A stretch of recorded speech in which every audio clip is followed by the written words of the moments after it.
어둠이 짙게 깔린 서재 아나눌식품의 강현우 회장은 이탈리아제 가죽 소파에 몸을 묻은 채 잠든 척하고 있었다. 그의 심장은 긴장으로 세차게 뛰었지만 호흡만은 의식적으로 깊고 규칙적이었다.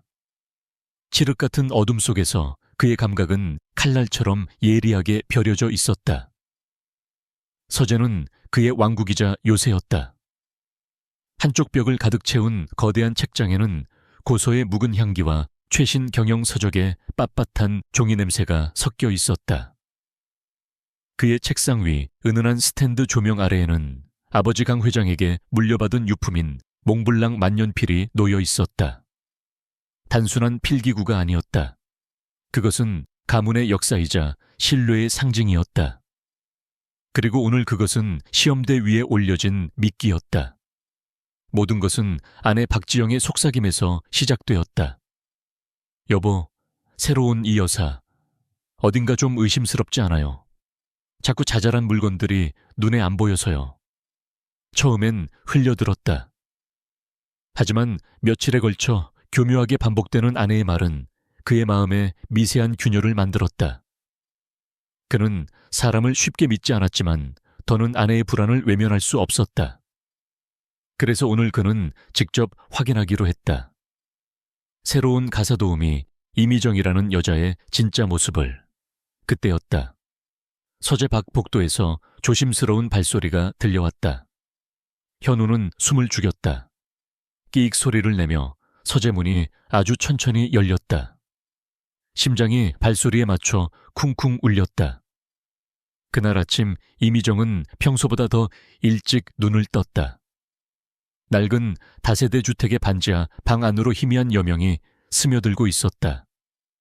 그녀의 옆에는 10살배기 딸 하윤이가 새근새근 잠들어 있었다. 아이의 작은 얼굴에는 선천성 심장병의 그늘이 옅게 드리워져 있었다. 그 그늘을 걷어내기 위해 미정은 하루 14시간을 일했다. 하윤아, 일어나야지. 미정의 부드러운 목소리에 하윤이가 눈을 비비며 일어났다. 아이는 나에 비해 속이 깊고 어른스러웠다. 엄마, 오늘 일찍 가네. 응, 회장님 댁은 넓어서 할 일이 많아.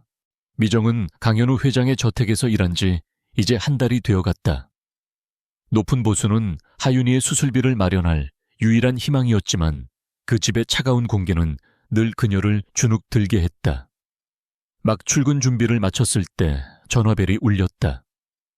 하윤이를 돌봐주던 이웃집 할머니의 아들이었다. 할머니가 밤새 급체로 응급실에 실려갔다는 비보였다. 미정의 세상이 무너지는 듯 했다. 당장 일을 그만둘 수도 아픈 아이를 혼자 둘 수도 없었다. 결국 그녀는 가장 하고 싶지 않았던 선택을 해야만 했다. 떨리는 손으로 저택의 집사에게 전화를 걸어 사정을 설명하고 오늘 하루만 아이를 데리고 출근해도 될지 양해를 구했다. 잠시 후 그래도 된다는 차가운 허락이 떨어졌다. 하윤아, 오늘 엄마랑 같이 회사 가야겠어. 정말 나도 그 큰 집에 가보는 거야. 아이의 눈이 잠시 호기심으로 빛났지만 이내 엄마의 굳은 표정을 읽고는 조용히 고개를 끄덕였다. 걱정 마, 엄마. 나 조용히 책만 읽고 있을게. 아무한테도 폐 안 끼칠게. 미정은 딸의 작은 어깨를 끌어안았다. 이 어린 딸에게 삶의 무게를 지게 하는 것 같아 가슴이 미어졌다. 부산 해운대 달맞이 언덕에 위치한 강 회장의 저택은 성처럼 거대하고 위압적이었다. 하윤이는 입을 다물지 못했다. 동화책에서나 보던 집이었다. 미정은 딸의 손을 꽉 잡고 직원용 통로로 들어섰다. 여기서 꼼짝 말고 기다려. 아무것도 만지면 안 돼. 알았지? 하윤이가 고개를 끄덕였다. 미정은 청소 도구를 챙겨 2층으로 향했다. 그때였다. 어머, 얜 누구니? 날카롭고 차가운 목소리에 미정과 하윤이 동시에 고개를 돌렸다. 완벽하게 세팅된 머리 화려한 실크 블라우스, 값비싼 진주 목걸이를 한 박지영이 그들을 위아래로 훑어보고 있었다. 그녀의 눈에는 숨길 수 없는 경멸이 서려 있었다. 사모님, 죄송합니다. 오늘 갑자기 아이를 맡길 곳이 없어져서 하루만 데리고 있기로 허락받았습니다. 미정은 90도로 허리를 숙였다. 지영은 코웃음을 쳤다. 허락, 여기가 무슨 놀이방인 줄 아나. 집안 격 떨어지게. 그녀는 하윤에게로 시선을 옮겼다. 아이는 본능적으로 엄마의 등 뒤로 몸을 숨겼다. 이름이 뭐니? 이하윤입니다. 그래, 하윤이. 여기 있는 물건들은 다 비싼 거니까 눈으로만 보렴. 손댔다간 내 엄마 월급으론 어림도 없으니까. 그 말은 비수처럼 미정의 가슴에 박혔다. 지영은 미정을 지나쳐 거실로 걸어가며 하녀에게 소리쳤다. 김 기사 나 차 좀 내와. 따뜻한 걸로. 잠시 후 하녀가 뜨거운 찻잔을 들고 지영에게 다가갔다. 지영은 일부러 하윤이가 앉아있는 소파 근처에서 차를 건네받는 척했다. 그리고 하녀가 몸을 돌리는 순간 그녀는 미세하게 팔을 쳐 찻잔을 흔들었다. 어머, 뜨거운 찬물이 바닥에 쏟아졌다. 하윤이의 발 바로 앞이었다. 아이는 깜짝 놀라 몸을 움츠렸다. 죄송합니다. 사모님, 바로 치우겠습니다. 하녀가 허둥지둥 달려왔다. 하지만 지영의 시선은 하녀가 아닌 겁에 질린 하윤을 향해 있었다. 찌르쯧 제대로 가르치지 않은 애들은 꼭 이렇게 티가 난다니까. 어른들 있는 데서 함부로 움직이니까 이런 일이 생기잖아. 명백히 자신의 잘못이었음에도 그녀는 모든 책임을 아이에게 돌렸다. 미정은 주먹을 꽉 쥐었다. 당장이라도 달려가 당신이 무슨 짓을 한 거냐고 소리치고 싶었지만 그녀는 그럴 수 없었다. 하윤이의 수술비가 그의 발목을 잡고 있었다. 죄송합니다, 사모님. 제가 아이를 잘 타 이르겠습니다. 미정은 다시 한번 머리를 조아렸다. 지영은 만족스러운 미소를 지으며 찻잔을 들고 자리를 떴다. 미정은 딸에게 다가가 괜찮은지 살폈다. 하윤이의 눈에는 눈물이 그렁그렁했지만 아이는 꾹 참고 고개를 저었다. 그 모습에 미정의 마음은 갈기갈기 찢어졌다. 모든 굴욕을 삼키고 미정은 청소를 시작했다. 2층의 방들을 모두 청소하고 마지막으로 서재 앞에 섰다. 문이 살짝 열려 있었다. 안을 들여다보니 강현우 회장이 소파에 잠들어 있었다. 그녀는 잠시 망설였다. 자고 있다면 방해하고 싶지 않았다. 하지만 정해진 시간 안에 일을 끝내야 했다. 미정은 하윤이에게 속삭였다. 하윤아, 여기 문 앞 의자에 앉아서 책 읽고 있어. 절대 움직이면 안 돼. 하윤이는 고개를 끄덕이고 가방에서 낡은 동화책을 꺼냈다. 미정은 조심스럽게 서재 안으로 들어갔다. 그녀의 손이 익숙하게 움직였다. 먼지를 털고 바닥을 닦고 책들을 정리했다. 그녀의 눈에 책상 위에 놓인 황금빛 만년필이 들어왔다. 한눈에 봐도 매우 귀해 보이는 물건이었다. 순간 지영의 목소리가 뇌리를 스쳤다. 손댔다간 내 엄마 월급으론 어림도 없으니까. 미정은 숨을 죽이고 책상으로 다가갔다. 그녀는 극세사 걸레를 들고 만년필 주변의 먼지를 아주 조심스럽게 닦아냈다. 그녀의 손길은 만년필에서 1cm의 거리를 유지했다. 만년필에는 절대 손끝 하나 대지 않았다. 마치 그 자리에 투명한 유리막이라도 쳐져 있는 것처럼 그녀는 오직 그 주변만을 완벽하게 청소했다. 그녀의 얼굴에는 어떤 감정도 스치지 않았다. 그저 묵묵히 자신의 일을 할 뿐이었다. 소파에 누워있던 현우는 실눈을 뜨고 그 모든 광경을 지켜보고 있었다. 그의 심장이 쿵 하고 내려앉았다. 미정의 행동은 그가 예상했던 것 아니 어쩌면 아내의 말 때문에 그가 바라던 것과 완전히 달랐다. 그녀는 만년필에 조금의 관심도 보이지 않았다. 훔치려는 기색은커녕 행여나 흠집이라도 날까봐 극도로 조심하고 있었다. 청소를 마친 미정은 하윤이에게 눈짓을 보냈다. 아이는 조용히 일어나 엄마의 손을 잡고 서재를 나섰다. 그들이 떠난 후에도 현우는 한참 동안 움직이지 못했다. 그의 마음속에서 안도감과 함께 차가운 의심이 고개를 들었다. 이 여사가 결백하다면, 그렇다면 매일 밤 내 귀에 의심을 속삭인 내 아내 박지영은 대체 무엇이란 말인가? 서재 안에는 무거운 침묵만이 남았다. 현우는 천천히 눈을 떴다. 그의 시선은 만년필이 아닌 굳게 닫힌 서재 문을 향해 있었다. 진짜 도둑은 어쩌면 다른 곳에 있을지도 모른다는 불길한 예감이 그의 온몸을 휘감았다.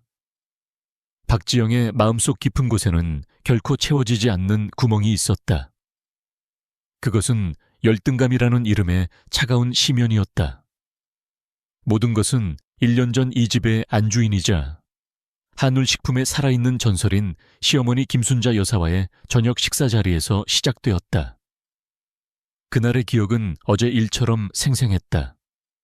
묵직한 녹그릇에 담긴 정갈한 한식, 숨막히는 침묵, 그리고 그 침묵을 가르는 시어머니의 얼음장 같은 목소리. 회상 세아가 순자 여사는 수저를 조용히 내려놓았다. 그 작은 소리가 쩌렁쩌렁한 천둥처럼 식탁을 울렸다. 지영은 저도 모르게 허리를 꼿꼿이 세웠다.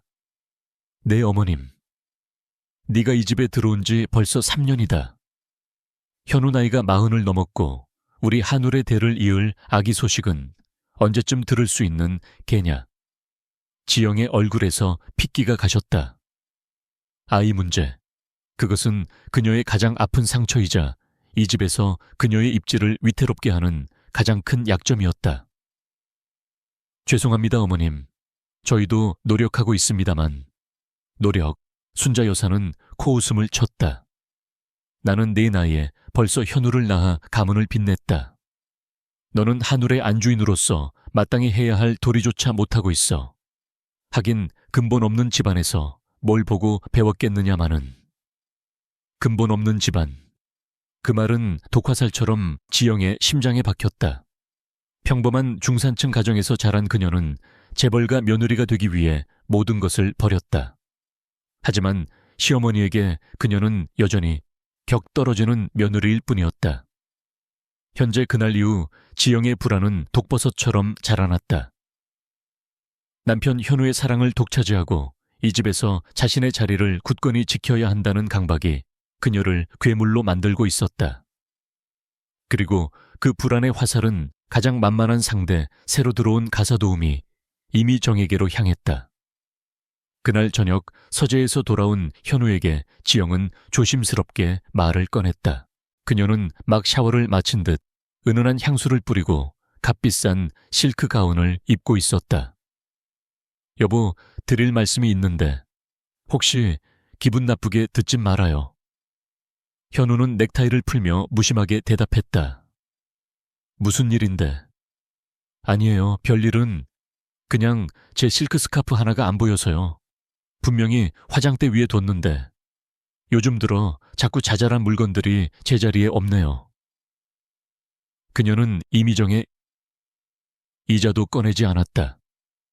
하지만 그 말 속에 담긴 의심의 독은 명백했다. 현우의 미간이 살짝 찌푸려졌다. 집이 넓으니 어디 있겠지. 잘 찾아봐. 그렇겠죠. 제가 너무 예민한가 봐요. 그저 그 여사님 온 뒤로 자꾸 그런 일이 생기니까 괜한 생각도 들고. 아유, 죄송해요. 제가 못된 생각을 했나 봐요. 지영은 일부러 자책하는 척하며 현우의 팔에 매달렸다. 그녀는 알고 있었다. 물방울이 바위를 뚫듯 이런 작은 의심들이 쌓이면 언젠가 현우의 마음도 흔들리리라는 것을. 며칠 후 저녁 식사 자리였다. 순자 여사까지 함께한 무거운 분위기 속에서 지영은 다시 한번 미끼를 던졌다. 어머님, 오늘 주방을 보니 새로 담근 김치가 아주 맛있어 보이더라고요. 역시 어머님 손맛은 아무도 못 따라가요. 그래, 일하는 사람들도 다들 손맛이 좋다고 칭찬이 자자하더구나. 순자 여사의 대답에 지영은 기다렸다는 듯이 말을 이었다. 네, 특히 새로 오신 이 여사님이 참 부지런하긴 한 것 같아요. 그런데 제가 사람 보는 눈이 없어서 그런지 어딘가 모르게 좀 마음이 쓰이네요. 순자 여사가 음식을 씻던 젓가락을 탁 소리나게 내려놓았다. 식탁에 다시 한번 냉기가 흘렀다. 무슨 말을 하고 싶은 개냐? 아닙니다. 어머님, 그냥 집안에 모르는 사람을 드리는 게 늘 조심스러워서요. 순자 여사는 지영을 차갑게 쏘아보았다. 집안 단속할 시간에 내 몸 단속이나 잘하거라. 그리고 아직 확인되지도 않은 일로 사람을 함부로 의심하는 거 아니다. 쓸데없는 소리로 집안 분위기 흐리지 말고 내 할 일이나 제대로 해. 그것은 명백한 경고였다. 지영의 얼굴이 수치심으로 붉게 달아올랐다. 그녀는 고개를 숙인 채 입술을 깨물었다. 현우는 아무 말 없이 식사만 했다. 그 침묵이 지영에게는 더 큰 굴욕으로 다가왔다. 그 시각 이미정은 자신의 반지하 방에서 컵라면으로 늦은 저녁을 해결하고 있었다. 옆에서는 딸 하윤이가 낡은 책상에 앉아 숙제를 하고 있었다. 낮에 있었던 찻잔 사건과 사모님의 경멸. 어린 눈빛이 자꾸만 떠올라 음식이 제대로 넘어가지 않았다. 이 일을 계속할 수 있을까? 그녀가 막 그릇을 치우려 할 때 요란하게 휴대전화가 울렸다. 하윤이의 심장 수술을 담당하는 서울대병원의 주치의였다. 이하윤 환자 보호자 되시죠? 다음 달로 수술 날짜가 잡혔습니다. 날짜가 급하게 나온 만큼 다음 주까지 수술 예약금 5천만 원을 먼저 입금해 주셔야 합니다. 네오, 5천만 원이요? 미정의 손에서 휴대전화가 미끄러질 뻔했다. 5천만 원. 그녀에게는 평생 만져보기도 힘든 거액이었다. 그 돈이 없으면 하윤이는 수술을 받을 기회조차 잃게 된다. 전화를 끊은 미정은 망연자실하게 자리에 주저앉았다. 눈앞이 캄캄했다. 아무리 모욕적이고 힘들어도 그녀는 이제 이 일을 그만둘 수 없었다. 그만두기는커녕 무슨 수를 써서라도 돈을 구해야만 했다. 그녀는 잠든 하윤이의 얼굴을 가만히 내려다보았다. 가쁘게 내쉬는 아이의 숨소리가 그녀의 심장을 칼로 베는 듯했다. 미정은 딸의 작은 손을 잡고 소리 없이 눈물을 흘렸다. 절망의 늪이 그녀의 목까지 차오르고 있었다. 다음 날 오후 강현우가 막 귀가했을 때 박지영은 마치 기다렸다는 듯이 그의 서재로 달려왔다. 그녀의 눈은 토끼처럼 붉었고 완벽하게 관리된 손은 가늘게 떨리고 있었다. 그녀는 현우의 앞에서 그대로 주저앉을 것처럼 비틀거렸다. 여보, 흐흑, 어떡해요. 지영은 금방이라도 터질 듯한 울음을 삼키며 말했다. 그녀의 손에는 텅 빈 비단 보석함이 들려 있었다. 무슨 일이야? 현우의 목소리는 감정 없이 낮게 깔렸다. 그의 눈은 아내의 연기를 날카롭게 분석하고 있었다. 어머님이 제게 주셨던 옥비녀가 없어졌어요. 그녀의 목소리가 절규처럼 터져 나왔다. 분명히 이 함 안에 넣어뒀는데 아무리 찾아도 없어요. 여보, 그건 그냥 비녀가 아니잖아요. 어머님이 제게 처음으로 마음을 열어주셨던 증표인데 그 옥비녀는 순자 여사가 며느리에게 좀처럼 주지 않던 애정의 표시였다. 지영은 그것을 이용해 현우의 마음을 흔들고 있었다. 하지만 현우의 마음은 이미 차갑게 식어 있었다. 그는 아내의 어깨를 기계적으로 감싸 안으며 말했다. 진정하고 다시 찾아봐. 집 어딘가에 있겠지. 다 찾아봤어요. 온 집안을 다 뒤졌다고요. 지영이 그의 품에 안겨 흐느끼는 동안 현우의 결심은 굳어졌다. 더 이상 이 탁한 의심 속에서 살 수는 없었다. 그는 직접 진실을 확인해야만 했다. 다음 날 이미정이 출근했을 때 집안의 공기는 평소보다 훨씬 더 무거웠다. 다른 고용인들은 그녀를 보며 수군거렸고 박지영은 아예 그녀를 투명 인간 취급했다. 미정은 그저 묵묵히 자신의 일을 시작했다. 현우는 회사로 출근하기 전 서재 책상 위에 자신의 몽블랑 만년필을 일부러 눈에 잘 띄게 올려두었다. 그리고 서재 문을 살짝 열어둔 채 집을 나섰다. 모든 준비는 끝났다. 끝났다. 미정은 여느 때처럼 하윤이를 데리고 왔다.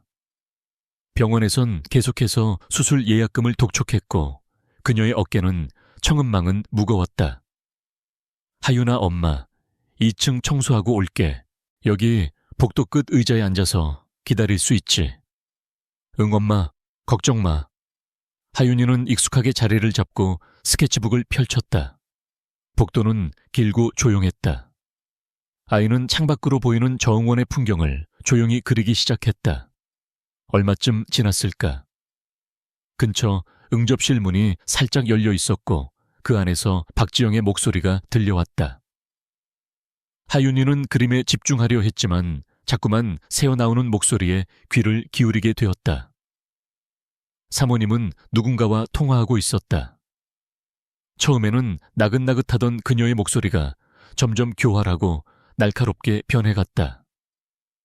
응, 민혁 씨. 걱정하지 마. 모든 게 내 계획대로 되고 있어. 민혁 씨 하윤이는 고개를 갸웃했다. 그 영감탱이가 제일 아끼는 옥비녀 푸후후. 지영의 웃음소리가 복도까지 선명하게 들렸다. 그 웃음소리는 어쩐지 소름이 끼쳤다. 그거 내가 숨겼어. 옷장 깊숙한 곳에. 그 늙은이랑 강현우는 절대 못 찾을걸. 이제 모든 화살은 그 가사도우미 년한테 돌아갈 거야. 가난한 것들은 원래 손버릇이 나쁘다고 조금만 몰아붙이면 자기가 훔쳤다고 실토하게 되어 있어. 하윤이의 손에서 색연필이 툭 하고 떨어졌다. 아이의 눈이 공포로 커졌다. 심장이 발밑으로 곤두박질 치는 것 같았다. 그래 민혁 씨, 이 일만 잘 해결되면 강현우도 그 여자를 내쫓을 수밖에 없을 거야. 그럼 우리에게 방해되는 건 아무것도 없어. 조금만 기다려. 이 집의 모든 게 곧 우리 차지가 될 테니까. 통화가 끊었는지 응접실 안이 조용해졌다. 하윤이는 숨도 쉴 수 없었다. 방금 자신이 들은 말이 무엇을 의미하는지 어렴풋이하지만 본능적으로 깨달았다. 저 예쁜 아주머니가 엄마를 도둑으로 만들려고 하고 있어. 아이의 머릿속이 하얗게 비었다.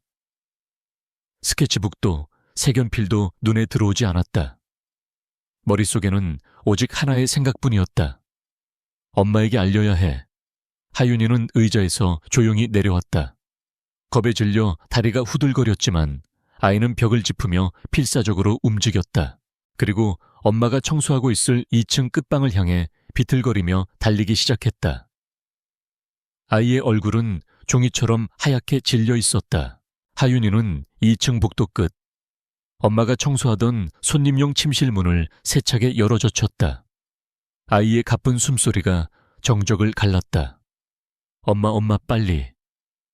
걸레질을 하던 미정은 딸의 하얗게 질린 얼굴과 공포에 질린 눈을 보고 심장이 덜컥 내려앉았다. 그녀는 모든 것을 멈추고 딸에게 달려갔다. 하윤아 무슨 일이야? 왜 그래? 그 아주머니가 전화하는 거 들었어. 하윤이는 울음을 터뜨리며 엄마의 앞치마를 움켜쥐었다. 아이의 작은 몸이 사시나무처럼 떨렸다. 비녀, 자기가 숨겼다고. 엄마 보고 도둑이라고 할 거래. 엄마 무서워. 우리 빨리 여기서 나가자. 응. 순간 미정의 머릿속이 텅 비었다. 세상의 모든 소리가 사라지고 딸의 울음 섞인 목소리만 웅궁거리며 맴돌았다. 자기가 숨겼다고. 가사도우미 년한테 뒤집어 씌울 거라고. 박지영의 교활한 웃음소리가 귓가에 들리는 듯했다. 이것은 단순한 의심이 아니었다. 처음부터 그녀를 쫓아내기 위해 파놓은 함정이었다. 절망이 해일처럼 그녀를 덮쳤다. 하윤이의 수술비 희망 모든 것이 눈앞에서 부서져 내리고 있었다. 안 돼, 안 돼. 그녀는 자신도 모르게 중얼거렸다. 당장 여길 떠나야 해. 미정은 딸의 손을 잡고 미친 듯이 복도를 달려나갔다. 이 지옥 같은 곳에서 한시라도 빨리 벗어나야 했다. 그녀의 머릿속에는 오직 도망쳐야 한다는 생각뿐이었다. 하지만 그녀가 계단을 향해 막 몸을 돌렸을 때 복도 저편에서 박지영이 유령처럼 나타났다.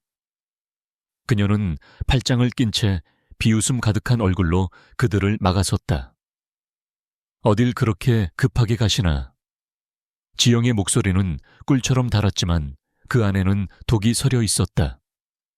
그녀는 미정과 하윤이 겁에 질려 속삭이는 모습을 멀리서 지켜보고 있었다.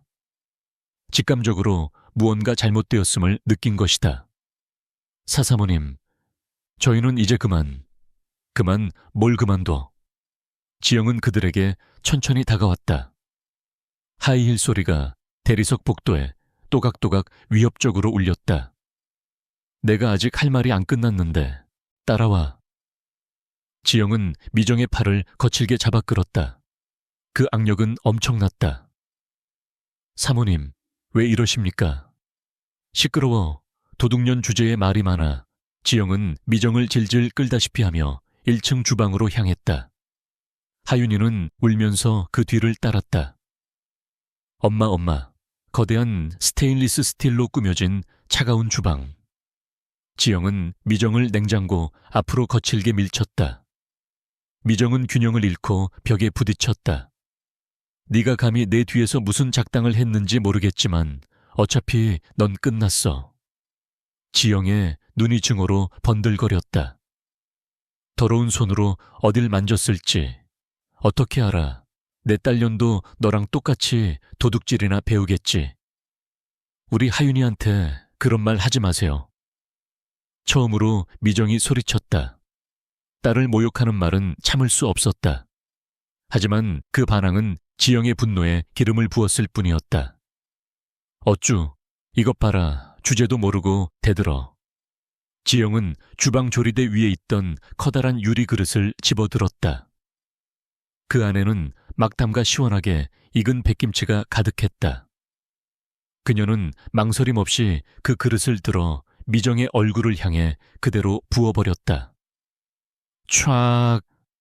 차가운 김치 국물이 미정의 얼굴과 머리 위로 폭포수처럼 쏟아졌다.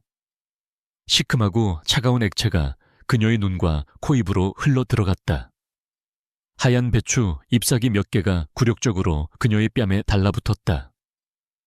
엄마, 하윤이가 비명을 질렀다. 미정은 숨을 쉴 수 없었다. 차가운 김칫물 때문이 아니었다. 뼛속까지 파고드는 몸열감 때문이었다. 눈을 뜨자 악마처럼 웃고 있는 지영의 얼굴이 보였다. 내년 같은 것들은 이거나 처먹어. 이게 내 분수에 맞아. 바로 그 순간이었다. 주방 입구에서 모든 것을 얼어붙게 만드는 낮은 목소리가 울려 퍼졌다. 지금 내 집에서 무슨 추태를 부리고 있는 개냐. 지영의 잔인한 미소가 얼굴에 그대로 굳었다. 미정은 김칫물이 뚝뚝 떨어지는 얼굴을 천천히 들었다. 하윤이는 울음을 뚝 그쳤다. 주방 입구에는 한울식품의 여제 김순자 여사가 서 있었다. 그녀의 눈은 분노로 이글거리며 아수라장이 된 주방과 며느리의 광기 어린 얼굴, 그리고 흠뻑 젖은 채 떨고 있는 미정을 번갈아 쏘아보고 있었다. 주방 안의 공기는 김치 국물의 시큼한 냄새와 김순자 여사의 존재감만으로도 얼어붙을 듯 차가웠다. 그녀의 시선은 지옥의 불길처럼 이글거리며 며느리 박지영에게 고정되어 있었다. 내가 지금 뭘 본 개냐. 순자 여사의 목소리는 낮았지만 그 안에 담긴 분노는 주방의 모든 것을 압도했다. 지영은 손에 든 빈 그릇을 황급히 내려놓았다. 방금 전까지 세상을 다 가진 듯한 잔인한 미소는 온데간데 없고 사색이 된 얼굴로 필사적으로 변명을 쥐어짰다. 어머님, 그게 아니오라. 이 여자가 제 물건을 훔치고도 너무 뻔뻔하게 굴어서 제가 잠시 이성을 잃고 닥치거라. 순자의 한마디에 지영의 입이 그대로 닫혔다. 순자는 지영을 무시한 채 흠뻑 젖은 채 떨고 있는 미정에게로 시선을 옮겼다. 그리고 그녀의 등 뒤에 숨어 겁에 질린 채 흐느끼는 하윤이를 보았다. 그 순간 순자의 눈빛이 미세하게 흔들렸다. 아이 앞에서 무슨 짓이냐? 죄송합니다. 내 사과는 내가 아니라 이 사람이 받아야 할 것이다. 순자는 턱짓으로 미정을 가리켰다. 사과해라. 그것은 명령이었다. 거역할 수 없는 절대적인 명령. 지영의 얼굴이 굴욕감으로 일그러졌다. 재벌가 사모님인 자신이 고작 가사 도우미 따위에게 고개를 숙여야 한다는 사실을 받아들일 수 없었다. 하지만 시어머니의 눈은 그녀가 도망칠 모든 길을 막고 있었다. 미안합니다. 지영은 이를 악물고 개미 기어가는 목소리로 사과했다. 시선은 바닥에 고정한 채였다. 미정은 그저 어쩔 줄 몰라 고개만 숙일 뿐이었다. 순자는 한심하다는 듯 혀를 차며 지영에게 말했다. 내 방으로 올라가 있거라. 나중에 할 얘기가 있으니. 지영은 도망치듯 주방을 빠져나갔다. 순자는 남은 고용인에게 퉁명스럽게 지시했다. 여기 깨끗이 치우고 이 여사에게는 새 옷이랑 수건 가져다 줘. 그리고 그녀는 미정에게 다가와 전과는 비교할 수 없이 누그러진 목소리로 말했다. 우선 아이부터 챙기게. 놀랐을 테니. 이 미정은 그저 멍하니 고개를 끄덕였다. 대체 이 집에서는 무슨 일이 벌어지고 있는 것인지 도무지 알 수가 없었다. 그날 밤 강현우는 어머니의 전화를 받았다. 순자는 주방에서 있었던 김치 소동에 대해서는 한마디도 꺼내지 않았다. 그런 격 떨어지는 일은 입에 담을 가치도 없다는 듯이. 대신 그녀는 얼음처럼 차가운 목소리로 말했다. 내 아내 교육 똑바로 시켜라. 한울의 안주인이라는 자가 집안에서 무슨 추태를 부리고 다니는 개냐. 더는 내 인내심을 시험하지 말라고 전해. 전화는 일방적으로 끊겼다. 현우는 차가운 서재에 홀로 앉아 있었다. 어머니의 말은 그의 마지막 남은 망설임을 산산조각 냈다. 아내에 대한 의심은 이제 확신이 되었다. 박지영은 단순한 허영심을 넘어 무언가 위험한 일을 꾸미고 있었다. 그는 자리에서 일어나 차키를 들었다. 저택을 빠져나와 달맞이 언덕 아래 어두운 해안도로에 차를 세웠다. 그리고는 익명의 번호로 전화를 걸었다. 신호음이 2번 울리고 건조한 남자의 목소리가 들려왔다. 네, 해결사무소입니다. 강현우라고 합니다. 현우의 목소리는 강철처럼 차가웠다. 제 아내 박지영 씨에 대한 조사를 의뢰하고 싶습니다. 최근 행적 통화 내역 만나는 사람들, 사생활 전부를 알아봐 주십시오. 들키지 않게 최대한 조용히. 다음 날 미정은 두려운 마음으로 출근했다. 어제 일로 당장 해고될 것이라 생각했다. 하지만 저택은 폭풍 전야처럼 고요했다.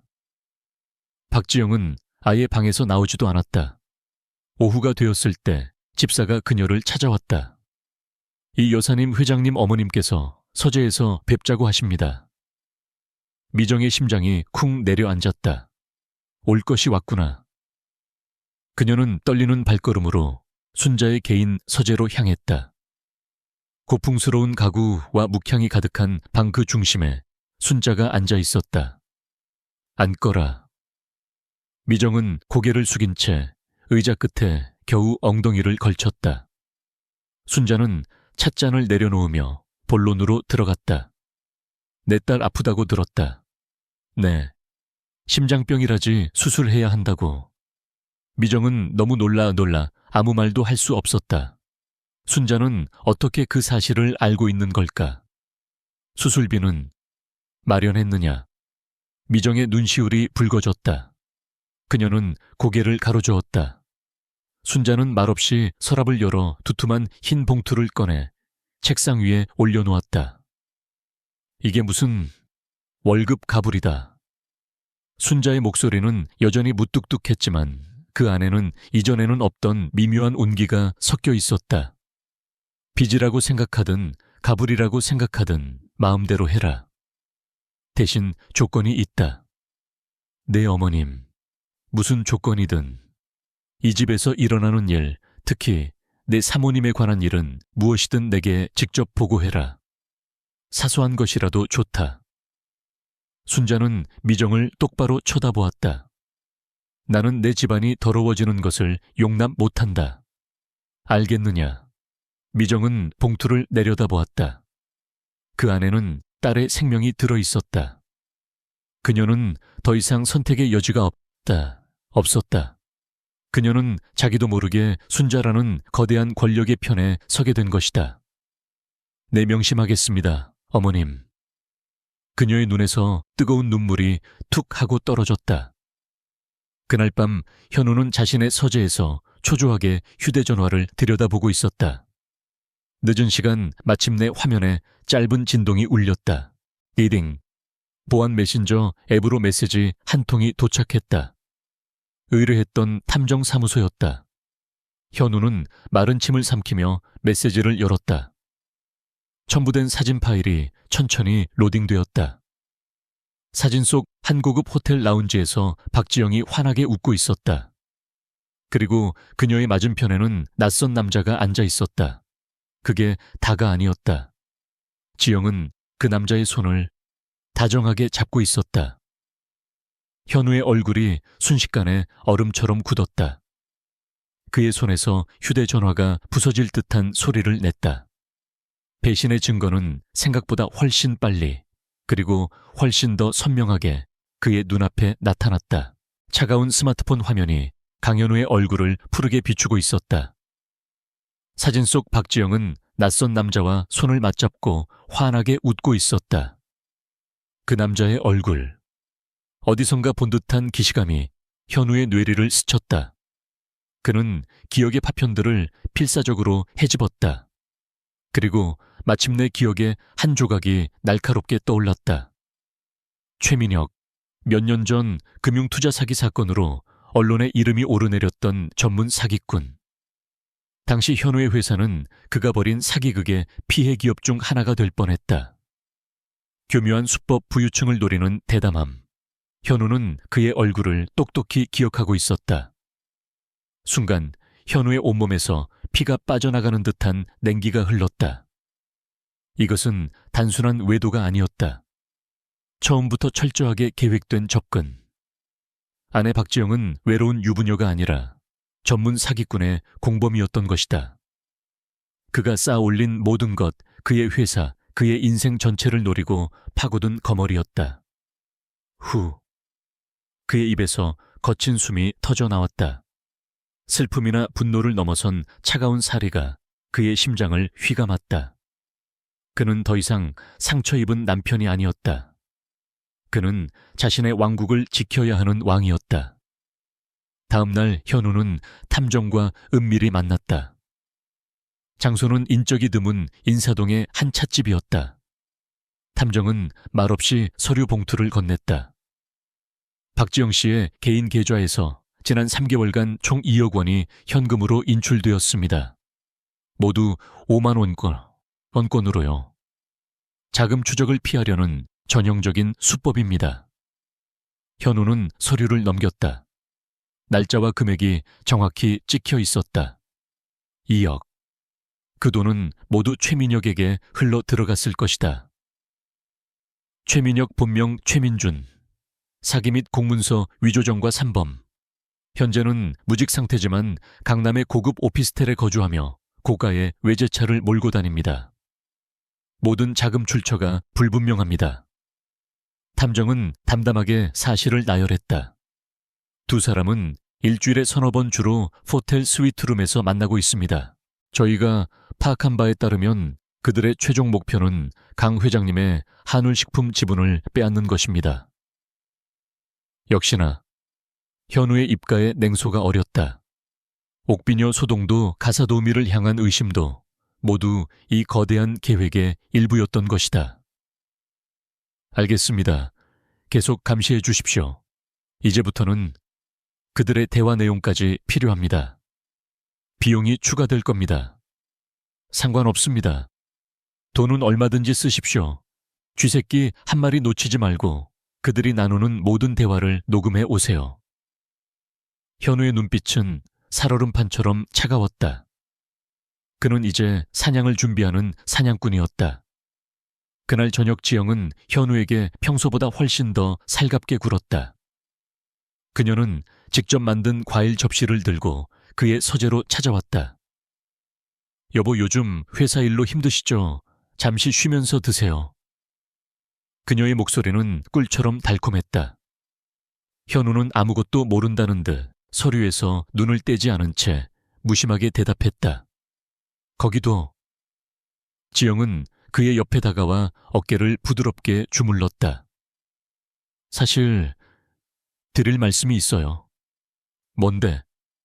제가 아는 갤러리 관장님이 있는데 유망한 신진 작가들 후원하는 아트 프로젝트를 기획하고 있대요. 투자 가치가 엄청나다고. 저도 우리 한울의 안주인으로서 문화예술계에 기여하고 싶어서요. 가증스러운 위선이었다.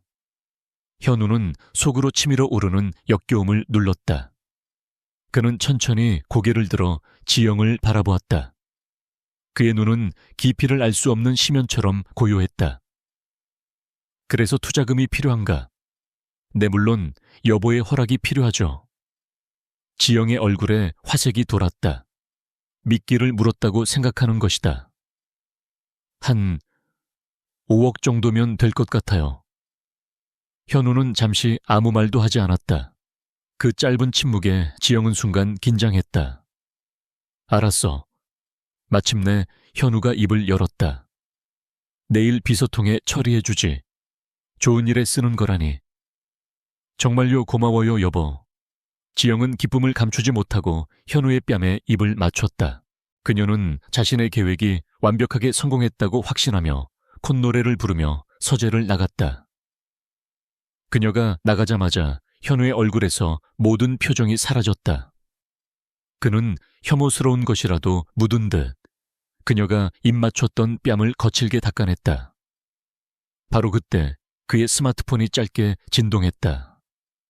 띵, 탐정에게서 온 메시지였다. 메시지는 짧았다. 녹음 파일입니다. 현우는 마른 침을 삼키고 재생 버튼을 눌렀다. 이어폰을 타고 지옥에서 온 듯한 아내의 목소리가 흘러나왔다. 지영, 응, 민혁 씨 방금 말했어. 5억, 그 바보 내일 당장 입금해준대. 역시 내 연기 실력은 죽지 않았다니까. 최민혁 잘했어 자기. 이제 마지막 단계만 남았어. 주식 양도 서류는 준비됐고 그의 서명만 받으면 돼. 지영 걱정 마. 내가 이번 주말에 와인 파티를 열 거야. 그가 제일 좋아하는 프랑스산 와인에 특별한 약을 조금 탈 거거든. 몽롱해서 자기가 뭘 하는지도 모를 때 서명을 받아내면 게임 끝이야. 푸훗. 자기가 대한민국을 팔아넘기는 서류에 서명을 해도 모를걸. 녹음 파일이 끝나고 서재 안에는 숨막히는 침묵만이 남았다. 현우는 조용히 눈을 감았다. 그의 얼굴은 분노를 넘어선 서늘한 평온함에 잠겨 있었다. 이제 모든 패는 뒤집어졌다. 그리고 그는 이 잔인한 게임의 판을 어떻게 끝내야 할지 완벽하게 결정했다. 다음 날 아침 강현우는 아침 식사 자리에서 가족들에게 폭탄 선언을 했다. 그의 목소리는 지극히 평온했지만 그 내용은 모두를 놀라게 하기에 충분했다. 나 내일 일본으로 긴급 출장을 가야 할 것 같소. 포크를 움직이던 박지영의 손이 순간 멈칫했다. 그녀는 놀라움과 함께 스며드는 희열을 감추기 위해 필사적으로 표정을 관리했다. 일본에요. 갑자기 무슨 일로요? 도쿄지사 쪽에 문제가 좀 생겨서 내가 직접 가서 해결해야 할 것 같아. 한 3일 정도 걸릴 거야. 현우는 아내의 눈을 똑바로 쳐다보며 말했다. 그의 눈은 너무나 고요해서 오히려 섬뜩할 정도였다. 지영은 그 눈빛의 의미를 전혀 눈치채지 못한 채 걱정스러운 아내를 연기했다. 어머, 큰일이 아니어야 할 텐데. 몸 조심해서 다녀오세요, 여보. 그녀의 머릿속은 이미 축배를 들고 있었다. 하늘이 돕는 기회였다. 남편이 없는 3일. 그 시간은 최민혁과의 계획을 실행에 옮기기에 완벽했다. 그 시각 이미정은 주방에서 조용히 아침 식사를 준비하고 있었다. 그녀는 우연히 현우의 출장 이야기를 엿들었다. 순간 그녀의 심장이 불안하게 쿵 하고 내려앉았다. 회장님이 없는 집. 그것은 곧 박지영의 세상이 된다는 것을 의미했다. 며칠 전 겪었던 김칫물 사건의 굴욕이 다시 떠올라 등골이 서늘해졌다. 그날 오전 지영이 아트 프로젝트 미팅이라는 핑계를 대고 외출하자마자 저택 안에서는 은밀한 작전이 시작되었다. 현우가 부른 보안 전문팀이 도착했다. 그들은 마치 유령처럼 조용하고 신속하게 움직였다. 초소형 카메라와 마이크가 집안 곳곳에 설치되었다.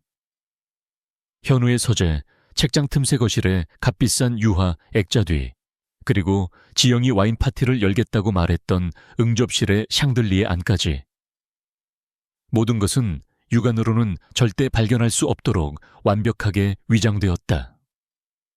작업이 진행되는 동안 현우는 잠시 미정을 자신의 서재로 불렀다. 이 여사, 네 회장님. 내가 없는 동안 집안에 무슨 일이 생기면 아주 사소한 일이라도 나에게 바로 연락을 주시오. 현우는 그녀에게 보안 메신저가 깔린 작은 스마트폰을 건넸다. 이걸 사용하면 둬. 내 직통 번호요. 무슨 말인지 알겠어. 미정은 그의 눈빛에서 무언가 심상치 않은 일이 벌어지고 있음을 직감했다. 이것은 단순한 당부가 아니었다. 그녀에게 도움을 요청하는 일종의 신호였다. 그녀는 자신도 모르게 이 거대한 연극의 조연이 되고 있었다. 네 회장님, 명심하겠습니다. 그녀는 현우가 건넨 스마트폰을 조심스럽게 받아 쥐었다. 그 작은 기계가 마치 무거운 책임감처럼 느껴졌다. 그날 오후 미정은 지영의 방을 청소하러 들어갔다. 지영은 외출해서 돌아와 기분이 좋은 듯 콧노래를 부르며 옷을 갈아입고 있었다. 그녀는 미정을 보며 마치 선심이라도 쓰듯 말했다. 이 여사, 내가 주말에 귀한 손님들을 모시고 와인 파티를 할 거야. 준비할 게 많을 테니 그날은 좀 늦게까지 고생 좀 해줘. 그리고 그녀는 화장대 위에 놓인 값비싼 와인 카탈로그를 뒤적이기 시작했다. 미정은 청소를 하는 척하며 그녀가 유독 한 와인에 동그라미를 치는 것을 똑똑히 보았다. 샤토마고 1982년산. 현우가 가장 좋아하는 와인이었다. 미정의 등에서 식은땀이 흘렀다. 녹음 파일 속 지영의 목소리가 환청처럼 들려왔다. 그가 제일 좋아하는 프랑스산 와인에 특별한 약을 조금 탈 거거든. 그녀는 심장이 터질 듯한 것을 느끼며 조용히 방을 나왔다. 그리고는 아무도 없는 복도 구석에서 떨리는 손으로 현우에게 메시지를 보냈다. 회장님, 사모님께서 주말 파티를 위해 샤토마고 와인을 주문하셨습니다. 메시지는 짧았지만 그 안에는 모든 정보가 담겨 있었다. 다음 날 아침 현우는 출장용 트렁크를 끌고 집을 나섰다. 현관에서 지영은 세상에서 가장 다정한 아내처럼 그의 넥타이를 매만져 주었다. 다녀오세요, 여보. 도착하면 바로 연락 주세요. 그래. 현우는 그녀를 잠시 끌어안았다. 그 포옹에는 아주 작은 온기조차 없었다. 독사를 품에 안는 기분이었다. 차가 저택을 빠져나가 공항 방향으로 향했다. 하지만 잠시 후 차는 방향을 틀어 해운대의 한 고급 호텔로 들어갔다. 그곳에는 이미 모든 것이 준비되어 있었다. 호텔 스위트룸의 거실 벽면에는 거대한 모니터가 설치되어 있었다. 모니터는 여러 개로 분할되어 저택 내부의 모든 상황을 실시간으로 보여주고 있었다. 탐정과 보안팀 요원들이 분주하게 움직이고 있었다. 현우는 코트를 벗어던지고 모니터 앞에 섰다. 이제 모든 무대는 준비되었다. 그는 이 잔인한 연극의 연출가이자 가장 앞자리에서 관람하는 관객이었다. 그가 떠난 지 불과 1시간도 되지 않아 그의 저택으로 낯선 남자가 들어서는 모습이 모니터에 잡혔다. 최민혁이었다. 지영은 현관문 앞에서 기다렸다는 듯이 그를 맞았다. 그리고는 주변을 살피는 것도 잊은 채 그의 목에 팔을 감고 뜨거운 키스를 퍼부었다. 현우는 그 모습을 아무런 표정 없이 묵묵히 지켜보고 있었다. 그의 눈동자는 끓어오르는 용암을 감춘 차가운 화산처럼 고요했다. 복수의 서막이 올랐다. 호텔 스위트룸의 모니터 화면 속 강현우의 서재는 이제 박지영과 최민혁의 범죄 현장이 되어 있었다. 현우는 소파에 깊숙이 몸을 묻은 채 팔짱을 끼고 자신의 왕국이 유린당하는 모습을 묵묵히 지켜보았다. 그의 얼굴은 감정을 읽을 수 없는 가면처럼 차가웠지만 그의 눈빛은 모든 것을 불태울 듯 이글거렸다. 서류는 지영의 목소리는 탐욕으로 가늘게 떨리고 있었다. 최민혁은 악어 가죽 서류 가방을 열어 두툼한 서류 뭉치를 꺼냈다. 그것은 주식 및 재산 양도 계약서라는 제목이 붙은 현우의 모든 것을 빼앗기 위해 치밀하게 조작된 문서였다. 완벽해. 법적으로 어떤 허점도 없어. 최민혁이 흡족한 미소를 지으며 말했다. 이제 그의 서명만 있으면 한울식품의 30%는 우리 거야. 그들은 현우의 책상 위에 서류를 펼쳐놓았다. 최민혁은 다른 종이를 꺼내 지영에게 건넸다. 그곳에는 현우의 서명이 여러 개 인쇄되어 있었다. 자, 연습해봐. 이 샘플처럼 똑같이. 지영은 만년필을 쥐고 현우의 서명을 따라 그리기 시작했다. 그녀의 손놀림은 놀랍도록 능숙했다. 마치 오랫동안 이 순간을 위해 연습해온 사람처럼. 명백히 처음이 아니었다. 그녀는 남편의 신뢰를, 그의 사랑을, 그의 필체까지 훔치고 있었다. 좋아, 이제 진짜 서류에 해.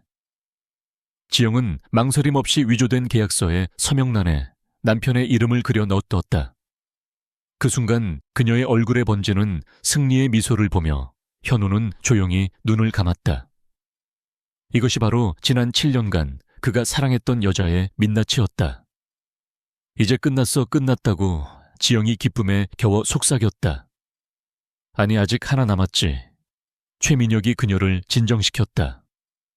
온라인으로 그의 개인 계좌에 있는 현금을 해외 페이퍼 컴퍼니로 옮겨야 해. 비밀번호는 알아. 지영은 세상에서 가장 어리석은 질문을 들었다는 듯이 웃었다. 당연하지. 그 바보 항상 똑같은 비밀번호만 써. 우리 죽은 아들 생일. 그 순간 현우의 심장이 얼음 송곳으로 찔린 듯한 고통을 느꼈다. 아들의 죽음. 그들 부부의 가장 신성하고 아픈 기억마저 그녀는 범죄의 도구로 사용하고 있었다. 그들은 현우의 노트북을 켜고 인터넷 뱅킹에 접속했다. 지영은 망설임 없이 비밀번호를 입력했다. 화면에 현우의 개인 자산이 숫자로 떠올랐다. 그들은 10억 원이라는 금액을 입력하고 해외 계좌로의 송금을 시도했다. 자, 이제 이것만 누르면. 지영이 엔터키를 누르려던 바로 그 순간이었다. 벌컥 서재 문이 지축을 울리는 소리를 내며 열렸다. 그곳에는 죽은 사람처럼 일본에 있어야 할 강현우가 서 있었다. 그의 얼굴은 분노를 넘어선 죽음과도 같은 평온함에 휩싸여 있었다. 그의 손에는 사진 뭉치가 들려 있었다. 박지영과 최민혁의 얼굴이 그대로 굳어버렸다. 시간과 공간이 멈춘 듯한 정적이 흘렀다. 그들은 유령이라도 본 것처럼 단 한마디도 내뱉지 못했다. 현우는 천천히, 아주 천천히 서재 안으로 걸어 들어왔다. 그의 구둣발 소리가 지영의 심장을 쿵쿵 짓밟는 것 같았다. 그는 손에 든 사진 뭉치를 책상 위로 던졌다. 촤르륵 사진들이 책상 위로 흩뿌려졌다. 호텔 라운지에서 손을 잡고 있는 모습, 스위트룸 엘리베이터에 함께 타는 모습, 차 안에서 키스하는 모습, 그들의 모든 밀회가 담긴 증거들이었다. 현우는 나지막이 하지만 서재 전체를 울리는 목소리로 말했다. 파티는 끝났어. 그제야 정신을 차린 지영이 비명을 질렀다. 여보, 이게 어떻게... 당신 일본에 간 게 아니었어. 그 더러운 입으로 내 이름을 부르지 마. 현우의 목소리에 담긴 살기에 지영은 저도 모르게 뒷걸음질 쳤다. 그 순간 최민혁이 상황을 파악하고 도망치려 했다. 하지만 현우는 이미 그의 움직임을 예측하고 있었다. 현우는 번개처럼 움직여 최민혁의 멱살을 잡아챘다. 어딜 가 이 버러지 같은 놈이. 놔, 이거 놔. 그때였다. 이성을 잃은 지영이 악을 쓰며 현우에게 달려들었다. 이 개자식, 네가 감히 날 속여. 그녀는 손톱을 세우고 현우의 얼굴을 핥히려 했다. 그녀의 손이 현우의 뺨에 닿기 직전 현우는 짐승 같은 힘으로 그녀의 손목을 낚아챘다. 아, 뼈가 부서질 듯한 고통에 지영이 비명을 질렀다. 현우는 그녀를 경멸의 눈빛으로 내려다보며 그대로 바닥에 내동댕이 쳤다. 내년이 감히 죽은 내 아들의 이름까지 더럽혀. 현우의 절규가 서재를 울렸다. 그 순간 열려있던 서재 문으로 건장한 남자들이 쏟아져 들어왔다. 사복 차림의 경찰들이었다. 최민준, 박지영 씨, 사기 공문서 위조 혐의로 두 분을 긴급 체포합니다. 최민혁은 저항을 포기했고 지영은 넋이 나간 사람처럼 바닥에 주저앉아 있었다. 경찰들이 그들에게 수갑을 채웠다. 철컥하는 차가운 금속음. 그것은 그들의 인생이 끝났음을 알리는 소리였다. 경찰에게 끌려 나가던 지영은 복도 끝에 서 있는 이미정을 발견했다. 겁에 질린 얼굴로 모든 상황을 지켜보고 있던 미정. 지영의 눈에 다시 한번 도끼가 서렸다. 너였어, 내년이었지. 이 더러운 것 네가 다 망쳤어. 그녀의 바락 섞인 져주는 복도에 공허하게 울려 퍼졌다. 하지만 아무도 그녀의 말을 듣지 않았다. 현우는 창가에 서서 그들이 끌려나가는 모습을 차갑게 지켜보고 있었다. 그의 왕국은 지켜졌지만 그의 심장은 폐허가 되어 있었다. 박지영과 최민혁의 체포 소식은 부산 상류층 사교계를 뒤흔든 거대한 태풍이었다. 한울식품 안주인 사기 혐의로 체포. 익명으로 보도되었지만 소문은 걷잡을 수 없이 퍼져나갔다. 지영이 공들여 쌓아 올렸던 화려한 사교계의 여왕이라는 신기루는 하룻밤 사이에 산산조각 났다. 강현우의 저택은 태풍의 눈처럼 고요했다. 그는 자신을 서재에 가두었다. 며칠 밤낮으로 그는 서재에서 나오지 않았다. 박지영의 흔적이 남은 모든 물건들, 그녀가 고른 커튼, 그녀가 놓아둔 화병, 그녀의 웃음소리가 배어있는 모든 것들이 그를 질식시켰다. 그는 사람을 시켜 집안에 있는 그녀의 모든 물건을 쓰레기처럼 치워버리라고 명령했다. 집은 텅 비었지만 그의 마음은 더욱 공허했다. 사랑이라고 믿었던 모든 것이 거짓이었고 행복이라 여겼던 모든 순간이 기만이었다. 그의 심장은 배신감으로 잿더미가 되어 있었다. 그의 방문을 연 것은 어머니 김순자 여사였다. 그녀는 말없이 아들의 어깨에 손을 얹었다. 그녀의 손은 늘 그랬듯 차가웠지만 그날따라 그 차가움이 현우에게는 작은 위로가 되었다. 어머니, 다 내 불찰이다. 순자는 처음으로 아들 앞에서 자신의 실수를 인정했다. 내가 너를 그 여자와 억지로 엮지 말았어야 했다. 가문의 대를 잇는다는 욕심에 내 마음을 헤아리지 못했어. 이 어미를 용서해라. 어머니의 진심 어린 사과에 강철 같던 현우의 마음이 무너져 내렸다. 그는 어머니 앞에서 어린아이처럼 소리 없이 눈물을 흘렸다. 수십 년간 닫혀있던 모자, 무지 사이의 벽이 가장 큰 비극 속에서 비로소 허물어지고 있었다. 그 며칠 동안 이미정은 죄인처럼 조용히 자신의 일만 했다. 이 모든 끔찍한 일이 자신 때문에 벌어진 것만 같아 마음이 무거웠다. 그녀는 일을 마치면 하윤이의 손을 잡고 도망치듯 저택을 빠져나왔다. 그러던 어느 날 오후 그녀는 현우의 서재를 청소하고 있었다. 현우는 창밖을 보며 멍하니 서 있었다. 그의 뒷모습은 너무나 외롭고 위태로워 보였다. 저 회장님. 미정은 조심스럽게 말을 걸었다. 현우는 천천히 돌아보았다. 그의 눈은 깊은 슬픔으로 텅 비어 있었다. 그때 서재 문틈으로 작은 그림 하나가 쓱 하고 밀어져 들어왔다. 하윤이었다.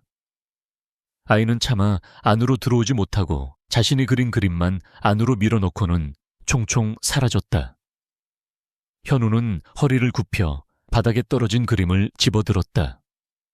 그곳에는 한 남자가 쏟아지는 비를 맞으며 홀로 서 있는 모습이 그려져 있었다. 남자의 얼굴은 표정이 없었지만 그림 전체에서는 사무치는 외로움이 느껴졌다. 그림 귀퉁이에는 작은 글씨로 아저씨 힘내세요 라고 적혀 있었다. 순수한 아이의 위로, 꾸밈 없고 진실된 마음. 그 순간 현우의 눈에서 뜨거운 눈물 한 방울이 그림 위로 툭 떨어졌다. 그는 지난 며칠간 단 한 번도 흘리지 않았던 눈물을 이 작은 그림 한 장 앞에서 터뜨리고 말았다. 그것은 자기 연민의 눈물이 아니라 차가운 잿더미 속에서 발견한 작은 온기에 대한 감사의 눈물이었다. 그날 이후 현우는 조금씩 달라졌다. 그는 미정을 불렀다. 그녀는 당장이라도 해고 통보를 받을까봐 두려움에 떨고 있었다. 이 여사 그동안 마음고생이 심했을 텐데 미안하게 됐소. 아닙니다, 회장님. 이 집을 떠날 생각이요. 현우가 조용히 물었다. 미정은 망설였다. 새 일자리를 알아보고 있습니다. 현우는 잠시 창밖을 바라보다가 결심한 듯 입을 열었다. 떠나지 마시오. 그의 목소리는 단호했다. 더 이상 가사 도우미가 아니라 이 저택의 집사 지시가 되어주시오. 모든 고용인을 관리하고 이 집의 살림 전체를 맡아주시오. 당신은 내가 이 집에서 유일하게 믿을 수 있는 사람이오. 미정의 눈이 놀라움으로 커졌다. 가사 도우미에서 집사로. 그것은 파격적인 제안이었다. 제가 어떻게 그런 중책을 할 수 있어? 현우는 그녀의 말을 잘랐다. 당신의 성실함과 정직함이라면 충분하오. 그는 잠시 말을 멈췄다가 가장 중요한 이야기를 꺼냈다. 그리고 하윤이 수술 날짜는 잡혔소. 아직 수술비가 부족해서 내가 책임지겠소. 현우의 목소리에는 어떤 망설임도 없었다. 수술비부터 치료비 완치될 때까지의 모든 비용은 내가 지원하겠소. 이건 내 제안에 대한 보상이 아니라 한 용감한 아이가 받아야 할 당연한 선물이오. 그 아이의 순수함이 나를 구했으니까. 미정은 더 이상 아무 말도 할 수 없었다. 그녀는 그 자리에 주저앉아 소리내어 울었다. 그것은 절망의 눈물이 아니었다. 끔찍한 어둠의 터널 끝에서 마침내 한 줄기 빛을 발견한 벅찬 감사의 눈물이었다. 차가운 저택에 아주 작지만 따뜻한 치유의 바람이 불기 시작하고 있었다. 부산지방법원 제3호 법정. 방청석은 재벌가의 추악한 스캔들을 직접 보기 위해 몰려든 기자들과 호사가들로 가득 찼다. 공기는 팽팽한 긴장감으로 무거웠다. 강현우는 증인석 뒤편 눈에 띄지 않는 자리에 조용히 앉아 있었다. 그는 이 모든 것을 자신의 눈으로 직접 확인해야만 했다. 이미 폐허가 된 자신의 결혼 생활이 법의 이름으로 어떻게 종결되는지를. 잠시 후 피고인석의 문이 열리고 죄수복 차림의 박지영과 최민혁의 모습을 드러냈다. 한때 명품으로 온몸을 휘감았던 지영의 모습은 온데간데 없었다. 화장기 없는 얼굴은 수척했고 눈 밑에는 검은 그늘이 짙게 내려앉아 있었다. 두 사람은 서로를 경멸의 눈빛으로 쏘아보며 자리에 앉았다. 재판이 시작되고 검사는 얼음처럼 차가운 목소리로 공소 사실을 낭독했다. 위조된 서류, 녹취된 통화 내용, 거액의 자금 흐름. 그들의 범죄 행각은 빼도 박도 못할 증거들로 법정 안에 낱낱이 공개되었다. 지영의 변호인은 그녀가 피해자였음을 주장했다. 피고인 박지영은 최민혁의 교묘한 가스라이팅과 협박에 의해 범행에 가담하게 된 것입니다. 그녀는 본질적으로 이 사건의 또 다른 피해자입니다. 그 말에 최민혁이 코웃음을 치며 소리쳤다. 웃기지 마. 모든 건 저 여자가 먼저 계획했어. 나한테 먼저 접근해서 강현우 재산을 가로채자고 제안한 건 바로 박지영이라고. 법정은 순식간에 진흙탕 싸움으로 변했다. 재판장이 망치를 두드리며 질서를 요구했다. 현우는 그 추악한 광경을 아무런 표정 없이 지켜보았다. 첫 번째 증인으로 이미정이 증인석에 섰다. 그녀는 떨리는 목소리였지만 눈빛만은 단호했다. 그녀는 자신이 겪었던 일들을 간결하고 정확하게 증언했다. 피고인 박지영은 저를 처음부터 의심의 눈초리로 대했으며 제 딸아이가 있는 앞에서 모욕적인 언사를 서슴지 않았습니다. 지영의 변호사가 날카롭게 반박했다. 증인 그것은 당신의 주관적인 감정일 뿐 증거가 될 수 없습니다. 증거 있습니다. 미정이 변호사를 똑바로 쳐다보며 말했다. 사모님은 제 얼굴에 김칫물을 끼얹었습니다. 그 자리에 회장님 어머님과 다른 고용인들도 함께 있었습니다. 그 순간 방청석이 술렁였다. 재벌가 사모님의 엽기적인 갑질 행각은 그들의 상상을 초월하는 것이었다. 다음 증인은 하윤이었다. 법원은 아동 증인을 위해 별도의 방에 화상 연결 시스템을 마련했다. 모니터 화면에 나타난 하윤이의 얼굴은 긴장으로 굳어 있었다. 하지만 미정의 따뜻한 눈빛을 화면 너머로 확인한 아이는 이내 용기를 내어 또렷하게 증언하기 시작했다. 아주머니가 전화로 말하는 걸 들었어요. 비녀는 자기가 숨겼다고. 그 바보는 절대 모를 거라고 했어요. 그리고 우리 엄마가 입을 열면 아무도 믿지 않을 거라고 했어요. 아이의 순수하고 명확한 증언은 법정에 있던 모든 사람의 마음을 움직였다. 지영은 고개를 숙인 채 어깨를 떨었다. 마지막으로 검찰과의 협상을 통해 증인으로 나선 최민혁이 모든 것을 폭로했다.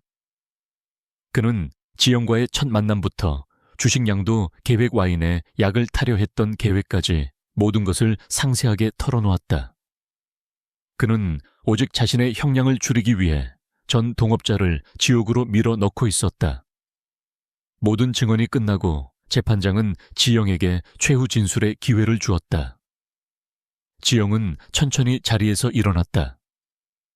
그녀는 피고인석이 아닌 증인석에 앉아있는 미정을 똑바로 쳐다보았다. 그녀의 눈에는 더 이상 도끼가 아닌 공허한 패배감만이 남아있었다. 그때였다. 미정이 조용히 하지만 법정 안에 모든 사람이 들을 수 있을 만큼 또렷한 목소리로 말했다. 사모님. 모두의 시선이 미정에게 쏠렸다. 사모님은 세상 모든 것을 다 가지셨지만 단 한순간도 마음의 평화를 갖지 못하셨습니다. 하지만 저는 가진 것이 아무것도 없었지만 제게는 제 딸과 제 자신을 지킬 자존심이 있었습니다. 그 말은 그 어떤 판결보다도 날카로운 비수가 되어 지영의 심장에 박혔다. 그렇다. 그녀는 모든 것을 가졌지만 가장 중요한 자기 자신을 잃어버렸다. 탐욕에 눈이 멀어 스스로를 괴물로 만들었다. 지영은 결국 무너져 내렸다. 그녀는 피고인석에 주저앉아 어린아이처럼 절규하며 오열했다. 그것은 억울함의 눈물이 아니었다. 자신의 탐욕이 만들어낸 비참한 결과를 마주한 뒤늦은 자백의 울음이었다. 재판장은 엄숙하게 판결을 내렸다. 박지영에게는 징역 5년, 최민혁에게는 3년이 선고되었다. 법정을 나서며 현우는 미정에게 다가와 조용히 말했다. 고맙소. 당신의 용기가 모든 것을 제자리로 돌려놓았소. 미정은 말없이 고개를 숙였다. 길고 길었던 악몽이 마침내 끝내는 끝나는 순간이었다. 재판이 끝나고 1년이라는 시간이 흘렀다. 강산도 변한다는 시간 속에서 강현우의 저택에도 많은 변화가 찾아왔다. 가장 큰 변화는 하윤이었다. 성공입니다. 아주 성공적이에요. 의사의 힘찬 목소리에 미정은 수술실 앞에서 그대로 주저앉아 눈물을 쏟았다. 현우의 전폭적인 지원 아래 하윤이는 국내 최고의 의료진에게 심장 수술을 받았다. 이제 아이는 더 이상 창백한 얼굴로 가쁜 숨을 몰아쉬지 않았다. 분홍빛 혈색이 도는 건강한 뺨으로 마음껏 뛰고 웃을 수 있게 되었다. 저택의 분위기도 완전히 달라졌다. 이전의 차갑고 격식적인 공기는 사라지고 그 자리에는 따스하고 생기 있는 온기가 채워졌다. 현우는 더 이상 자신을 서재에 가두지 않았다. 그는 저택의 정원을 가꾸는 일에 몰두했다. 흙을 만지고 잡초를 뽑고 시든 꽃에 물을 주며 그는 스스로를 치유하고 있었다. 미정은 더 이상 가사도우미가 아니었다. 그녀는 유능한 집사로서 저택의 모든 살림을 빈틈없이 관리했다. 처음에는 어색하고 어려웠지만 그녀의 성실함과 지혜는 곧 모든 고용인의 존경을 받았다. 그녀는 현우에게 받은 과분한 호의를 자신의 능력으로 증명해 보이고 싶었다. 두 사람의 관계는 아주 느리게 하지만 단단하게 변해가고 있었다. 그들은 더 이상 회장님과 집사로 서로를 대하지 않았다. 함께 정원을 돌보고 함께 저녁 식사를 하고 함께 하윤이의 숙제를 봐주었다. 그 시간들 속에서 그들은 서로의 가장 깊은 상처와 가장 순수한 마음을 보게 되었다. 시어머니 김순자 여사도 그 변화를 묵묵히 지켜보고 있었다. 처음에는 근본 없는 건이라며 탐탁지 않게 여겼던 미정이었다. 하지만 며느리의 배신이라는 혹독한 시련을 겪으며 그녀는 깨달았다. 가문이나 학벌보다 더 중요한 것은 사람의 진심이라는 것을. 그녀는 이제 미정의 든든한 후원자가 되어주었다. 어느 화창한 주말 오후 현우는 미정과 하윤이를 데리고 해운대 바닷가로 나갔다. 하윤이는 태어나 처음 보는 드넓은 바다에 신이나 모래사장을 뛰어다녔다. 미정은 그런 딸의 모습을 보며 행복한 미소를 지었다. 현우는 미정의 옆에 나란히 서서 반짝이는 바다를 바라보았다. 하윤이를 보니 내 죽은 아들 생각이 나는군. 현우가 조용히 입을 열었다. 그 아이도 저렇게 바다를 좋아했지. 죄송합니다. 제가 괜한 말씀을. 아니, 괜찮소. 현우는 고개를 저었다. 이제는 아프지만은 않아. 당신과 하윤이 덕분에 나도 조금씩 과거에서 걸어 나오는 법을 배우고 있으니까. 그때 하윤이가 달려와 현우의 바짓가랑이를 잡았다. 아저씨, 우리 저기 가서 조개 주워요. 아저씨. 그전까지 늘 회장님이라고 부르던 아이였다. 그 순수한 호칭의 변화에 현우의 마음속에서 무언가 툭하고 녹아내리는 것을 느꼈다. 그는 오랫동안 잊고 있던 따뜻한 가족의 온기를 느끼고 있었다. 그는 무릎을 굽혀 아이와 눈을 맞추었다. 그래, 가자, 우리 하윤이. 그날 세 사람은 함께 조개를 줍고 모래성을 쌓고 파도에 발을 담그며 웃었다. 석양이 바다를 붉게 물들일 무렵 현우는 미정의 손을 슬며시 잡았다. 미정은 놀라 손을 빼려 했지만 현우가 더 힘주어 잡았다. 그의 손은 크고 따뜻했다. 저택으로 돌아오는 차 안 뒷좌석에서 하윤이는 새근새근 잠이 들었다. 현우는 운전을 하며 옆자리에 앉은 미정에게 조용히 말했다. 오늘 참 좋았어. 네, 저도요. 미정 씨. 현우가 처음으로 그녀의 이름을 불렀다. 미정의 심장이 세차게 뛰기 시작했다. 이 차가운 집에 들어와 이 텅 빈 집과 텅 비었던 내 마음을 채워줘서 고맙소. 그것은 고백이었다. 화려한 미사여구는 없었지만 세상 그 어떤 말보다도 진심이 담긴 고백이었다. 미정은 차창 밖으로 시선을 돌렸다. 그녀의 두 뺨이 붉게 물들고 있었다. 배신과 상처의 잿더미 위에서 아주 작고 소중한 사랑의 씨앗이 조심스럽게 싹을 틔우고 있었다. 그해 가을 단풍이 저택의 정원을 온통 붉게 물들인 어느 저녁이었다. 현우는 미정과 하윤이 그리고 어머니 순자 여사를 모두 저녁 식사 자리에 초대했다. 평소와 다를 바 없는 단란한 식사 자리였지만 공기 중에는 미묘한 설렘과 긴장감이 감돌았다. 식사가 끝나고 향긋한 국화차를 마실 무렵 현우는 조용히 자리에서 일어났다. 그는 미정의 앞으로 다가와 한쪽 무릎을 꿇었다. 회장님, 왜 이러세요? 미정은 당황해서 그를 일으키려 했다. 하지만 현우는 그녀의 손을 부드럽게 잡고 그녀의 눈을 깊이 들여다보았다. 그의 눈에는 진심과 사랑이 가득했다. 미정 씨, 그의 목소리가 나지막하게 울렸다. 당신은 내게 두 번째 인생을 선물했소. 잿더미만 남았던 내 마음에 들어와 다시 사랑을 믿게 해주었소. 이제 남은 내 모든 시간을 당신과 하윤이를 위해 쓰고 싶소. 그는 품에서 작은 벨벳 상자를 꺼내 열었다. 그 안에는 화려하진 않지만 밤하늘의 별처럼 맑게 빛나는 작은 다이아몬드 반지가 들어있었다.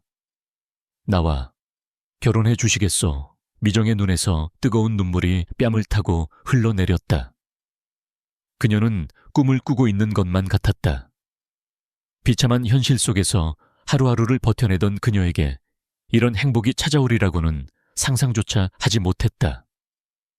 그녀는 고개를 돌려 하윤이를 보았다.